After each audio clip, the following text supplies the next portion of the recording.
Hello YouTube, this is Corbin22 here, back for another squadron demonstration for Star Wars X-Wing miniatures.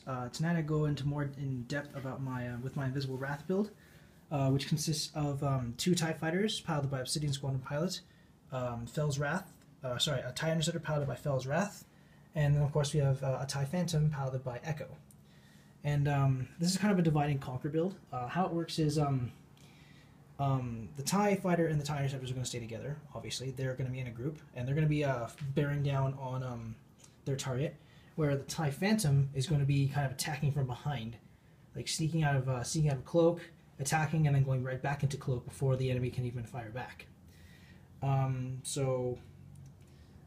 That being said, I'll show you the build itself first. So I've got two Obsidian Squadron pilots here. I've got Fel's Wrath with a shield upgrade. And Fel's Wrath, his ability is like his ability makes him behave like the same pilot skill rule. Whereas if another guy of a pilot skill 5 was attacking Fel and he got destroyed, Fel would then be able to attack back before he was destroyed. Fel's Wrath's ability makes it that applies regardless of pilot skill. So if he's attacking, like say a pilot skill 7, he'll still be able to fire back before he gets destroyed. And then of course we have Echo with an advanced cloaking device, which allows him to re-cloak right after he attacks. Lone Wolf, which lets him reroll if he's far from his allies. Sensor Jammer, which adds more defense to his rolls. And Navigator, which allows... I've changed out... I had a Tactician, but I changed that with Navigator, which allows him to change his maneuver to the same bearing, to another maneuver to the same bearing. So that means if he's doing a soft 2, he can do a soft 3 or soft 1. So let's get out of the road. So what I've got here is I've got Obsidian Squadron and Fel's Wrath, all bearing down on Chewbacca.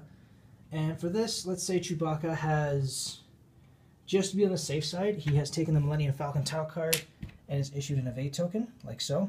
All three of these guys are taking evade tokens as well, because they're attacking the Falcon. They're going to need like all the evasion they can get. Now it's Echo's turn to make his maneuver, because he has a pilot skill 6. He's going to decloak. Just going to take that off.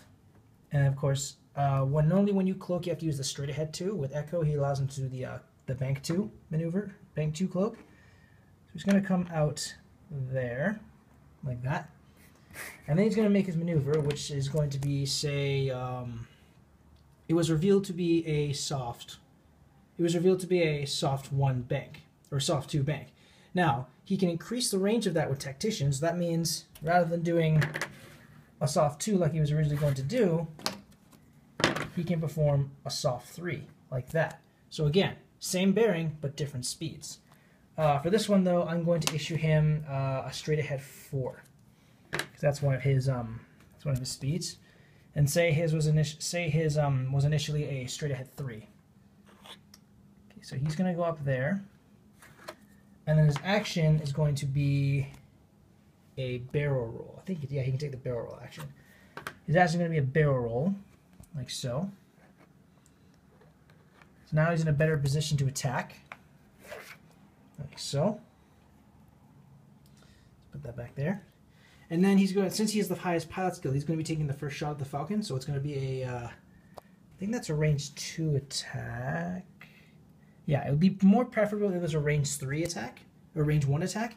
But we'll have to make do what we got. So we got 4 attack dice here, because the TIE Phantom is just that OP, versus 1 agility dice here.